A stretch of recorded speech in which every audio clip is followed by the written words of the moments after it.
ஒரு மனுஷன் தனக்கு பிடிச்ச ஒரு விஷயத்துக்காக, அது ஒரு மனுஷனாக இருக்கலாம், ஒரு பொருளாக இருக்கலாம், அது என்னவாக இருக்கலாம், அப்படி தனக்கு பிடிச்ச ஒரு விஷயத்துக்காக தன் வாழ்க்கையில் எந்த அளவுக்கு நேரத்தை செலவழிக்கிறான், அதே பொருள் தன்னை விட்டு விலக போகுது அப்படின்னா அதுக்காக எந்த அளவுக்கு போராடுறான் அப்படிங்கிறதையும் ரொம்ப அழகாக ஒரு 7 நிமிஷம் கதையாக சொன்ன படம் தான் சென்டல். 2010 ரிலீஸ் ஆன ஒரு அனிமேட்டட் ஷார்ட் ஃபிலிம். படம் ஆரம்பிக்கும் போதே ஒரு பொண்ணு யாருமே இல்லாத மலையில் யாரையோ தேடிட்டு போயிட்டு இருக்கா. அப்படி அந்த பொண்ணு அங்கே போயிட்டு இருக்கும்போது திடீர்னு ஒரு ஆள் வந்து அந்த பொண்ணு கூட சண்டை போடுறான். 2 பேரும் பயங்கரமாக சண்டை போட்டுக்கிறாங்க.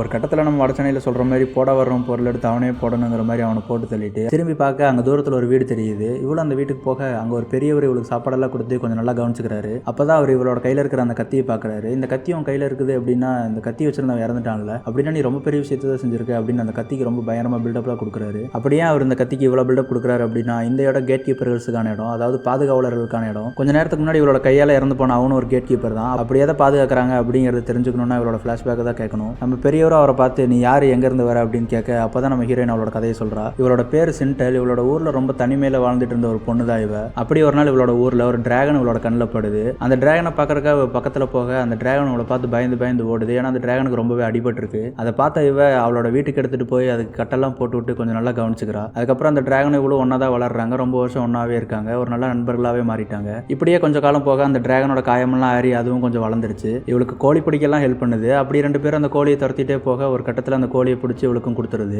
அப்படியே கொஞ்சம் மேலே பார்க்க இந்த டிராகன் மாதிரி நிறைய டிராகன் அங்கே பறந்து போயிட்டு இருக்கு. இதை பார்த்து அவளும் அந்த டிராகனும் மலை உச்சிக்கு போகிறாங்க. அங்கே போய் அவங்க 2 பேரும் ஜாலியாக விளையாடிட்டு இருக்கும்போது திடீர்னு ஒரு பெரிய டிராகன் வந்து இந்த சின்ன டிராகனை தூக்கிட்டு போயிருது. இவ்வளோ அதை காப்பாற்றுறதுக்காக எவ்வளோ முயற்சி பண்ணுறாங்க. கடைசியில் அந்த பெரிய டிராகன் அதை தூக்கிட்டு போயிருச்சு. ஸோ அந்த டிராகனை காப்பாற்றுறதுக்காக தான் இவ்வளோ தூரம் டிராவல் பண்ணி வந்திருக்கா. ஸோ அந்த பாதுகாவலர்களோட வேலையும் அதுதான். வெளியாட்கள் யாரையுமே உள்ள வராமல் பார்த்துக்கிறது தான் அவங்களோட வேலை. அப்படி ஒரு ஆள் தான் இவ கூட சண்டை போட்டு கொஞ்சம் நேரத்துக்கு முன்னாடி இறந்து போனது. ஸோ அந்த கதையெல்லாம் அந்த பெரியவர்கிட்ட சொன்னதுக்கப்புறம் ஒரு கட்டத்தில் இவளும் நான் ரொம்ப சோர்ந்துட்டேன், நான் தோத்து போயிட்டேன்ல, என்னால் அவனை கண்டுபிடிக்கவே முடியாதுல்ல அப்படின்னு பேச அப்பதான் அந்த பெரியவர் சொல்றாரு, நீ தோத்து போகல சென்டல், நீ தேடி வந்தது உன் கண்ணு முன்னாடி தான் இருக்கு, அதை நீ இன்னும் பார்க்கல அவ்வளவுதான் அப்படின்னு சொல்ல இவ்வளவு அந்த கத்தி எடுத்துட்டு மறுபடியும் அந்த டிராகனை தேடி கிளம்புறா. கடைசியில் அந்த பெரிய டிராகன் இருக்கிற குகையை தேடி கண்டுபிடிச்சு அந்த டிராகன் கிட்டே போயிடுறா. அந்த டிராகன் எதையோ சாப்பிட்டுட்டு இருக்கா. இவ அப்படியே பதுங்கி போறா. அந்த சின்ன டிராகனை தேடிக்கிட்டு இருக்கா. ஒரு கட்டத்தில் அந்த டிராகனை கண்டுபிடிச்சிடறா. அந்த பெரிய டிராகனுக்கு தெரியாம எப்படியோ கடைசியில் அந்த சின்ன டிராகன் கிட்ட போயிடுறா. ஆனால் அது இவளை பார்த்து ரொம்ப பயப்படுது. ஒரு மாதிரி சத்தம் கொடுக்க அந்த பெரிய டிராகன் அலர்ட் ஆயிருது. அங்க இருந்த பெரிய டிராகன் ஒரு கட்டத்தில் இவளை பார்த்துருது. அதுக்கப்புறம் 2 பேரும் பயங்கரமா சண்டை போட்டுக்கிறாங்க. இவ்வளவு அந்த கத்தி எடுத்து அந்த டிராகனை பயங்கரமா அடிக்கிறா.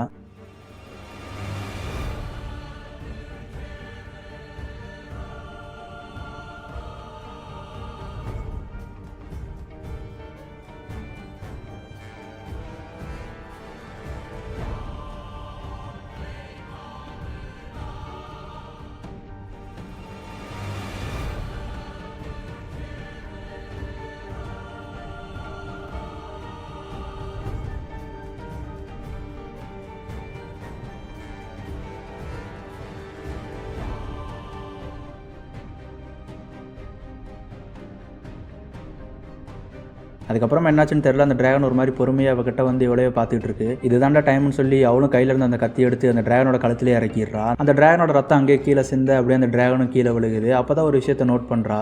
அந்த டிராகனோட ரெக்கையில ஒரு பெரிய தழும்பு ஒன்று இருக்குது. ஞாபகம் இருக்கா இந்த தழும்பு யாரோடது அப்படின்னு? சின்ன வயசுல யாரை காப்பாற்றி தான் கூட வச்சிருந்து வளர்த்தாலோ அதே டிராகன் தான் இது. அப்போ அந்த டிராகனோட ரத்தம் அப்படியே வலிஞ்சு வர அதுல தன்னோட முகத்தை பார்க்குறா. ரொம்ப வயசாகி முடியெல்லாம் நிறைச்சு ஒரு மாதிரி இருக்கா. அப்பதான் இவளுக்கு புரிய வருது தான் வாழ்க்கையில் அந்த டிராகனை தேடி எவ்வளவு தூரம் எத்தனை காலம் பயணம் பண்ணி வந்திருக்கும் அப்படின்னு. தனக்கு வயசானது கூட தெரியாம தான் வாழ்க்கையில் அந்த டிராகனை தேடி அலைஞ்சிருக்கா. அந்த டிராகன் மேல அவ்வளோ அன்பு வச்சிருந்திருக்கா. இருந்தாலும் கடைசியில் இவளோட கையாலேயே அதை கொல்ற மாதிரி ஆயிடுச்சு. அந்த இடம் அப்படியே இடிஞ்சு விழுக கடைசியில் அந்த இடத்துல இருந்து தப்பிச்சு வெளியே வந்துடுறா. தான் வாழ்க்கை பூரா எந்த ஒரு விஷயத்தை தேடி அலைஞ்சமோ பயணம் பண்ணமோ அது தான் கையாலேயே கொண்டுட்டோம் அப்படிங்கிற ஒரு குற்ற உணர்ச்சியோட அங்கிருந்து அவள் வெளியில போக உள்ள ஒரு குட்டி டிராகன் ஒன்று காமிச்சாங்கல்ல, அதுவும் தப்பிச்சு வெளியே வந்திருக்கு. அந்த டிராகன் இப்போ எங்க போறதுன்னு தெரியாம அவளோட பின்னாடியே அப்படியே போக இப்படி ஒரு கிளைமேக்ஸ் வச்சு இந்த படத்தை இங்கேயே முடிக்கிறாங்க. ஸோ இந்த படம் எப்படி இருந்துச்சு அப்படிங்கிறத கமெண்ட்ல சொல்லுங்க. அதுவும் எஸ்பெஷலி இந்த கிளைமேக்ஸ் என்ன ரொம்பவே பாதிச்சதுன்னு சொல்லணும். ஸோ அது உங்களுக்கு எப்படி ஃபீல் ஆச்சு அப்படிங்கிறத மறக்காம கமெண்ட்ல சொல்லுங்க. நான் உங்களை நெக்ஸ்ட் வீடியோவில் பார்க்குறேன்.